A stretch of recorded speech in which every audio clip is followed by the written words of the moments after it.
Setiap dari kita pasti pernah merasa sedih, bosan, cemas, hingga rasa takut karena kita memikirkan apa sih yang akan terjadi esok hari. Munculnya perasaan-perasaan tersebut akan berpengaruh pada kondisi psikologis seseorang. Tidak menutup kemungkinan perasaan atau emosi negatif itu akan menyebabkan stres bagi individu.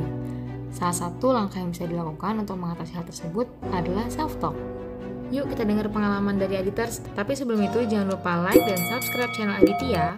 Kamu pernah nggak sih melakukan self-talk? Pernah, sering malah gitu. Setiap hari. Pernah banget dan sering banget melakukan self-talk. Dalam keadaan apa kamu melakukan self-talk? Biasanya datang ketika aku habis melalui suatu hal yang kurang menyenangkan.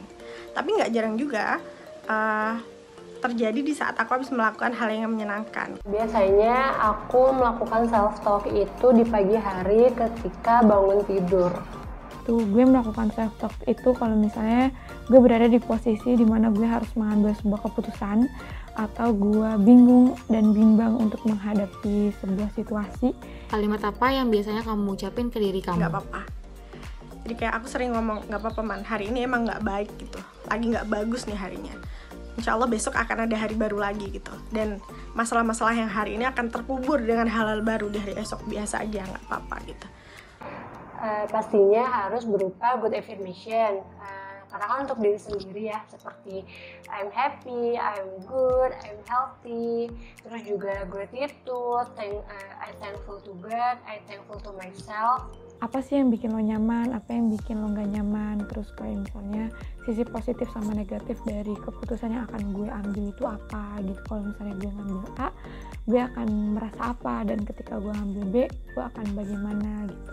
Apa yang kamu rasakan setelah melakukan self-talk? Lebih plong. Jadi pikiran-pikiran yang sebelumnya ruwet di otakku bisa sedikit lebih kendor, bisa sedikit lebih lurus gitu, walaupun sedikit ya. Dan pada akhirnya itu yang membuat aku lebih kuat, membuat aku lebih percaya, membuat aku lebih sabar, membuat aku lebih tenang gitu. Biasanya aku mencari ketenangan sih dari self-talk itu. Perasaan setelah self-talk pastinya jadi happy, positif, dan semangat untuk memulai dan menjalani hari.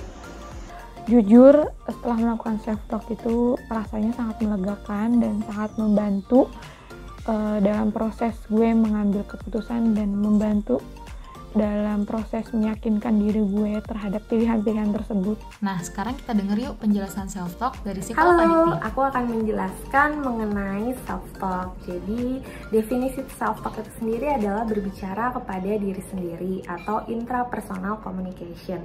Jadi sebenarnya selain bisa berkomunikasi dengan orang lain atau namanya interpersonal communication, ya ternyata diri kita juga bisa berbicara terhadap diri kita sendiri atau intrapersonal communication.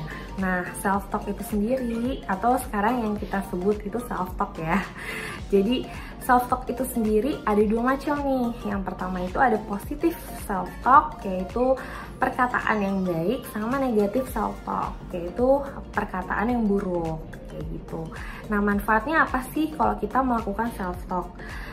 Aku akan berbicara mengenai self-talk yang positif ya, karena sebenarnya kalau negatif itu nggak ada manfaatnya sama sekali gitu. Jadi makanya melakukan self-talk yang positif itu manfaatnya banyak banget. Yang pertama, itu bisa meningkatkan rasa percaya diri kita. Nah, karena kita memuji diri, kita merasa diri mampu, jadi kan kita akan lebih merasa percaya diri. Kemudian dengan kita percaya diri, kita berusaha untuk memiliki aura yang positif, otomatis aura kita pun nanti akan lebih positif gitu. Terus kita pun biasanya akan lebih aware terhadap lingkungan karena kita cenderung lebih banyak berpikir, lebih banyak merenungi, lebih juga banyak ya peka lah terhadap lingkungan sekitar kayak gitu. Nah, terus gimana sih cara-caranya supaya kita bisa melakukan self-talk itu sendiri? Sebenarnya self-talk itu caranya mudah. Jadi kita hanya perlu berbicara kepada diri kita sendiri mengenai hal-hal apa yang harus kita yakini. Kayak misalnya seperti ini. Saya yakin saya bisa untuk ujian.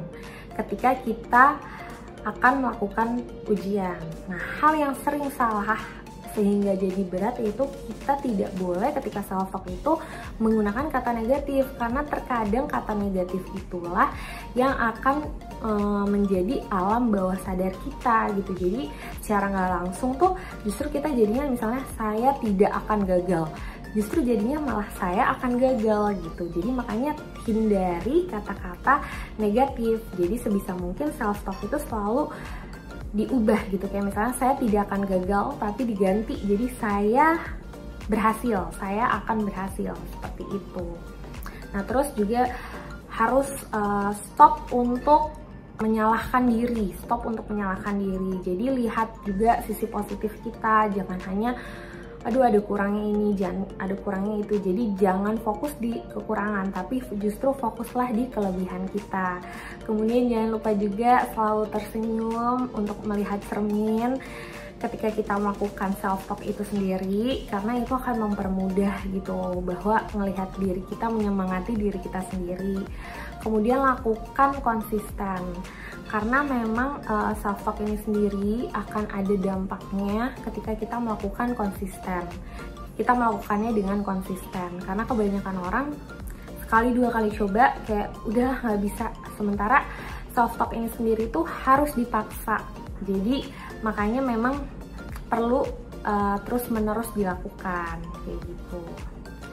Jadi hal-hal yang perlu diperhatikan untuk melakukan self talk yaitu lingkungan kalian. Usahakan kalian selalu berinteraksi dengan orang-orang yang positif juga, karena proses belajar itu terkadang tidak hanya dari diri tapi juga dari lingkungan. Oke, stay positif teman-teman. Mau cerita sesuatu, tapi bingung mau cerita ke siapa? Come on, we are here for you.